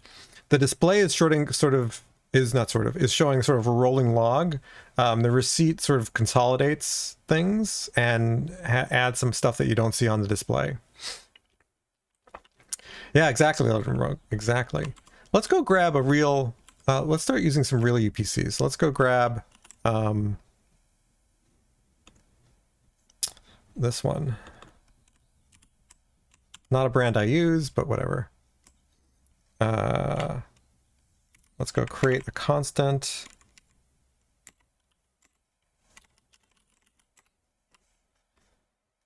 And at some point I'm going to provide an alternate implementation of the product pricer to actually use something like this, because this one you can actually, it has an API and actually can ask it for, hey, what is Target selling it at? But not yet. All right.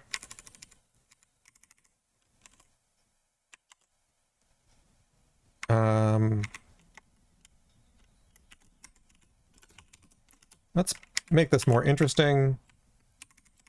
No, that's not what I want. That's what I want. Okay. So we got our stub product price fetcher.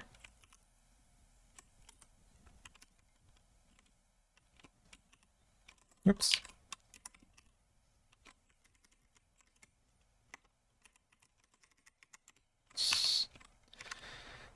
There we go.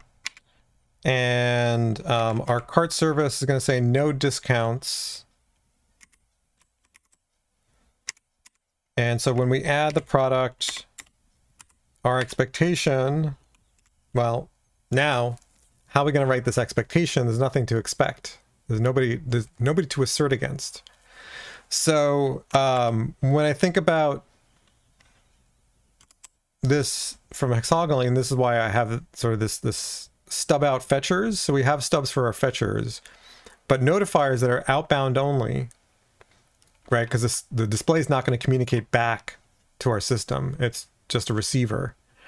So we need to create a SPI for this, which means we need to figure out what the thing is that how we're going to talk to it. Where we're going to send it is,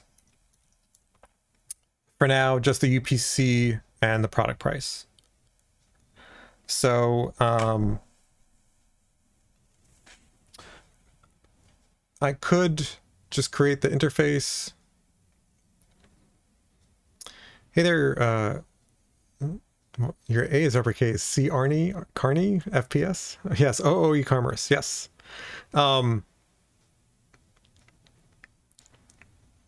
So we want our checkout display.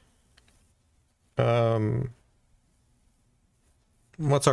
method do we want to call?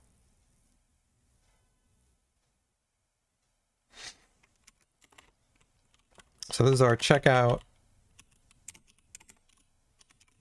display. But that's the implementation. Our port is really product cart notifier. Hey, Friedrich. Oh, welcome from Brazil. Yeah, there aren't a lot of us Java streamers. So our cart notifier interface, I think is going to have something like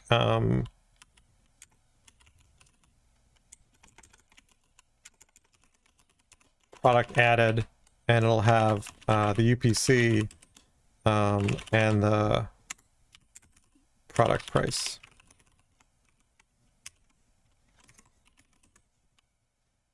All right. Now, normally I wouldn't use Makito, but for spies, I think it's fine.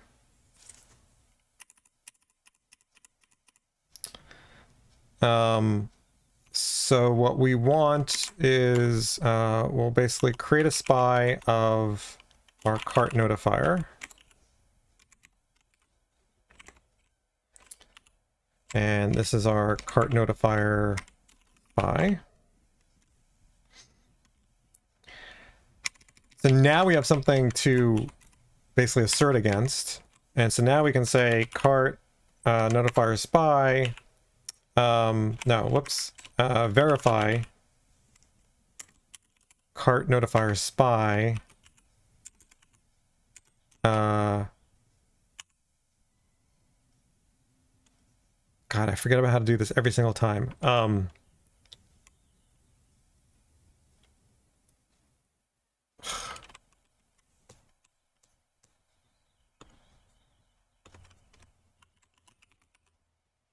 Yeah, I actually don't have any spies there.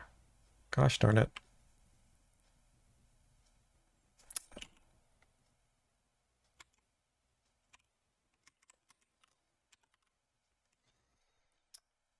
Oh, it is some method. Because it assumes... Oh, right. Okay. And product added, what I expect it to be called with... yeah, it is basically toothpaste, UPC, and basically this.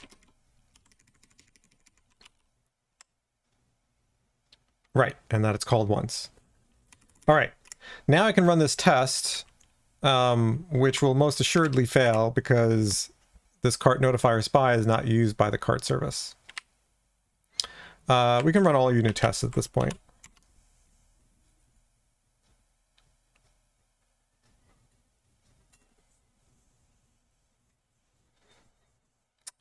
So that failed as expected because there were 0 interactions. So perfect. So two things. One is you're welcome to look at the code directly, but also I organize the code according to hexagonal architecture. So the adapter stuff is out here. This is all inputs and outputs, which is basically this. So everything inside the hexagon is pure application and domain logic. Then the things that are out on the periphery are interactions with the outside world.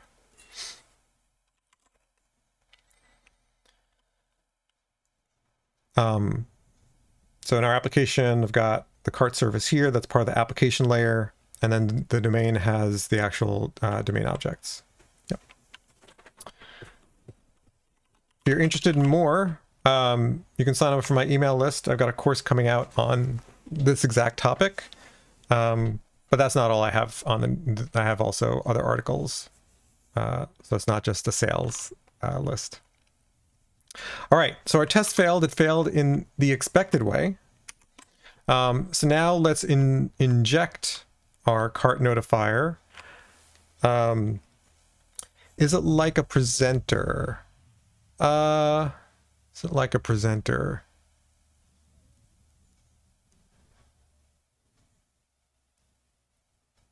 I guess I feel like presenter has very specifically it's going to be displayed somewhere connotation. Here it is going to be displayed on, whoops, on a checkout display, but it doesn't have to be. It could be a third-party system, right? That's updating inventory as products get scanned. So it doesn't have to be specifically presenting that information anywhere. It's just being notified. And that's why this is called a cart notifier. The implementation might be a presenter, but the interface itself is just a notifier. And somebody may use that information for all sorts of reasons. Okay, so so it fails. We want to now inject it into our cart service. So there are a couple of ways to do this. I'm going to do it the push out method. So I'm going to create a private final. Oh, okay. Well, first I'm going to have to move this so it's available. So let's move this to an upper level. This would be a port. And it goes in main because this is a real port interface. So now it's somewhere. There it is.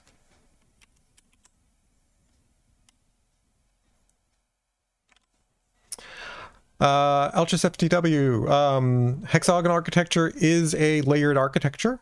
If you've heard of Clean or Onion, or those are the two other names I know of. It's similar to that. Basically, it's this. So you have your domain as the internal part that is only domain logic, business logic, game logic, whatever your domain is, surrounded by an application layer that deals with the domain and the outside world. And then you've got the outside world in what are called adapters. And so if you sort of tilt your head, it looks like a layered architecture, right? You've got your sort of your input web UI, you've got your service layer, you've got your domain, and then you've got sort of your output. But I like Hexagonal because it makes testing really easy. So, all right, so now we've externalized that. So we'll say private final cart notifier. Cart notifier. This will force us to add a constructor parameter, but I don't want to do that. I want to initialize it in the constructor. And right now it's fine for it to be null. No, it's not. What am I talking about?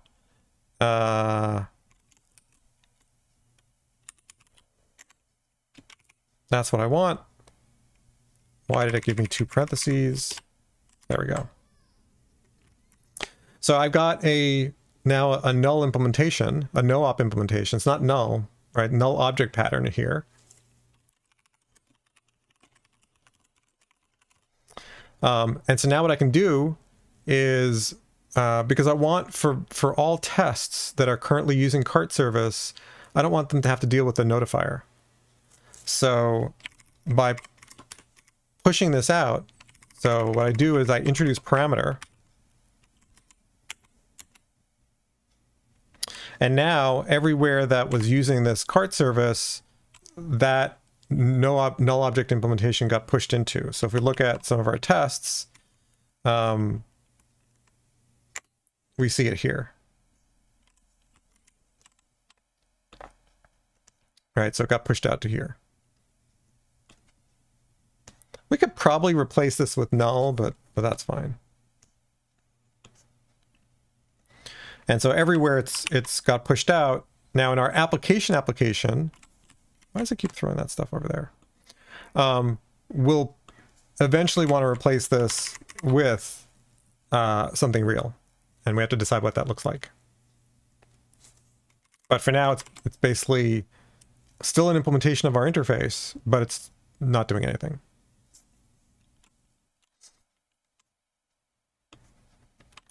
All right, so now in this test, we can now replace this implementation with our SPY.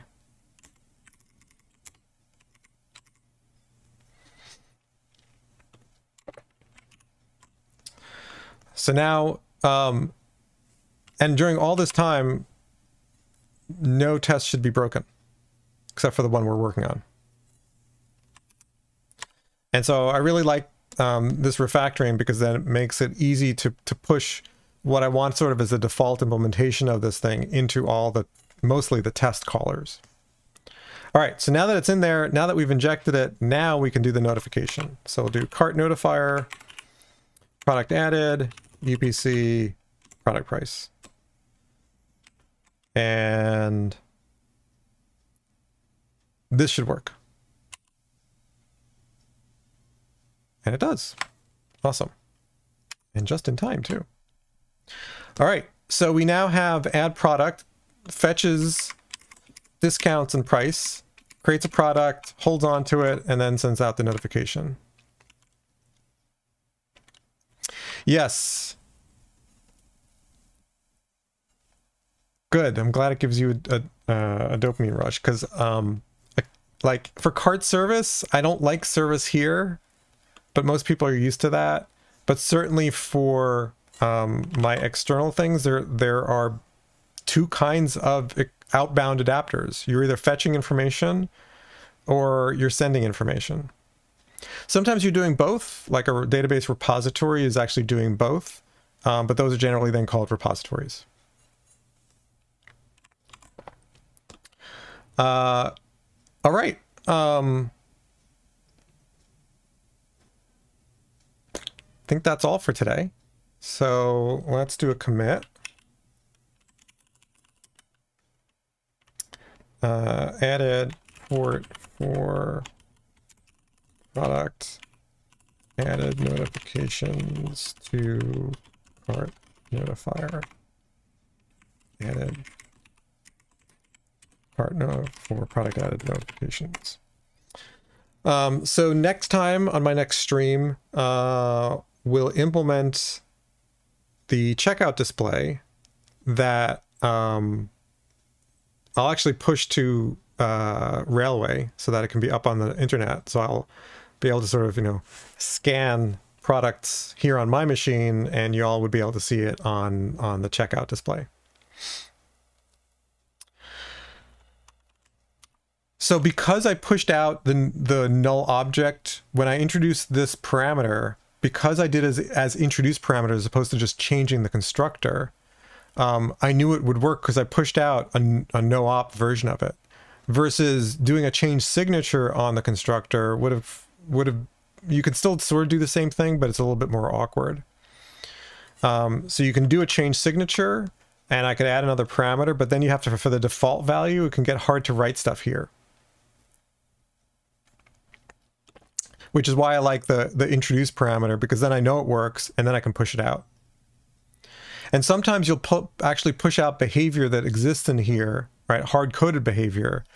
And I show this in the course, and I think I've done it on stream a bunch of times. You extract it to a field, initialize it in the constructor, and then you push it out. Hey there, G3, oh, is that Gessiel? Is there a reason to call the notifier method with just the UPC and price and not the entire product? Yeah, so I don't want to send the discount rule because the cart notifier doesn't need it. If there's anything more than 2 of these, I'd probably create a value object to hold on to those. I couldn't send out the whole product and then leave it to the notifier what it needs. And so it's one of those where it kind of depends. But I'm totally allowed to hand domain objects, right? Product is a domain object, and I'm totally allowed to hand those to the port. And then it's up to the implementation of this to then translate that into, am I sending an API?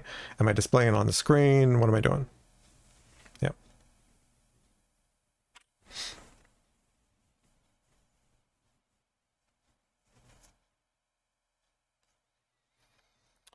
Did I commit? No, I didn't commit. So let's see. So we add that product added notifications. followed by the cart service when product is added. All right.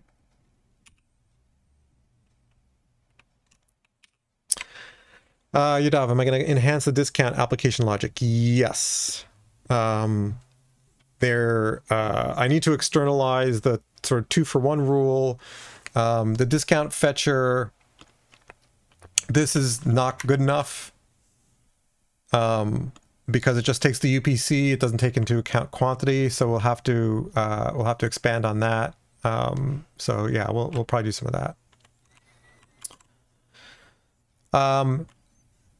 So for notifiers should not be referencing anything inside the hexagon, right? They're given stuff, basically information is pushed on them. So notifiers shouldn't be calling back. Fetchers will be creating, often they're creating value objects, if anything, but they generally don't create full domain objects, although they could. Repositories absolutely will create domain objects because they have to. In order to restore a domain object from the database, we got to create it back in memory. And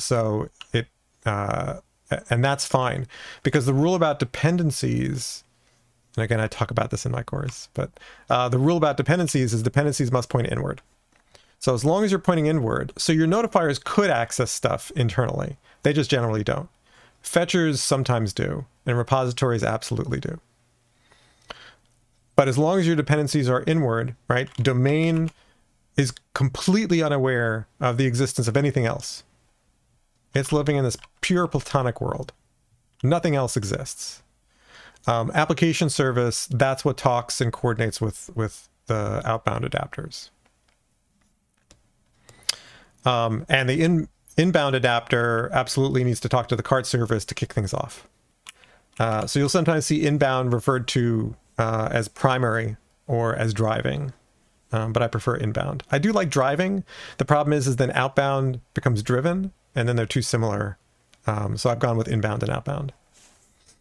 But Alistair Coburn, who came up with hexagonal architecture, calls these driving and driven, or primary and secondary.